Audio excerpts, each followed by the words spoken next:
आज मेरी ड्यूटी लगी थी हरिया भाई युक्त एक मालगाड़ी पर, जिसे हमें एस्गार्ड साम्राज्य से वापस अपने हेडक्वार्टर युगांडा लेकर जानी थी। तो आइए देखते हैं। पूरी रात भरपूर सोने के बाद मॉर्निंग में रनिंग रूम वालों ने हमें बताया कि हमारी 8 बजे की वापसी की ट्रेन है। इसलिए नहा धोकर फ्रेश होने के बाद हम लोग पहुंच गए रसोई घर, जहां पहुंचकर मैंने अपने लिए नाश्ते के रूप में बनाया मसाला ओट्स और मेरे लोगो पायलट साहब ने खाए पत्थर पराठे। आरी मिलेगी काटने के लिए। नाश्ता फिनिश करके और लंच पैक करके हम लोग निकल गए लॉबी की। रास्ते में हमने एक जूस का पैक मारा। मौसम्बी का लॉबी पहुंचकर साइन ऑन करने के बाद मैंने अपने लिए एक चिल्ड पानी की बोतल खरीदी। अपने कॉशन ऑर्डर लेकर हम लोग निकल गए अपनी गड्डी का चार्ज लेने। हमारी गड्डी भी हमारे साथ साथ प्लेटफॉर्म पर आ चुकी थी और साथ में थे हरिया भाई।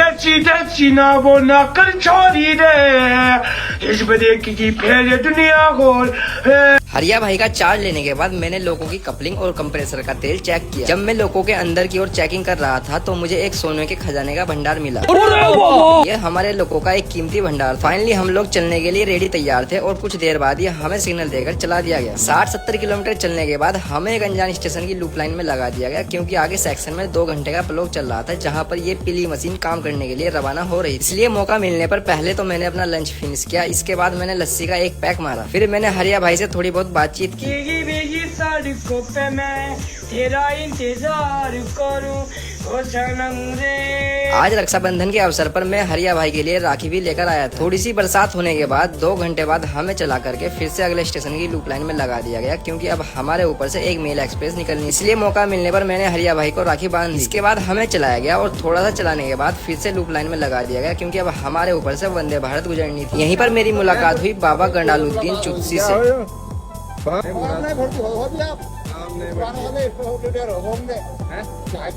अरे चाहे ये चल पड़ेगी। अभी कहाँ चलेगी? नहीं चल पड़ेगी, कभी भी चल सकती है। और लेना कोई ठंडा उंडा पे कार लियो, कभी मुलाकात है तो खराब कर दीजिए।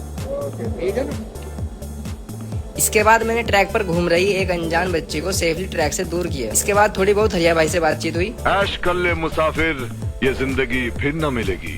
जिंदगी अगर मिल भी गई तो ये जवानी फिर न मिलेगी। फाइनली हमारे ऊपर से वंदे भारत गुजर गई। ढीले ढीले ढीले ढीले सारी इसके बाद मैंने एलियनों से अपने चलने के लिए सिग्नल मांगे।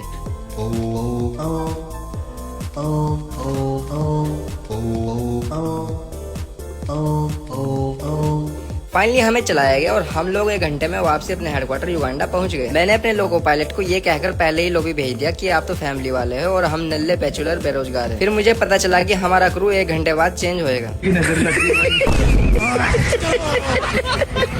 फाइनली क्रू चेंज होने के बाद हमारी ड्यूटी पूरी हो गई और इस तरह से मेरी एक और बेहतरीन ड्यूटी पूरी हो गई।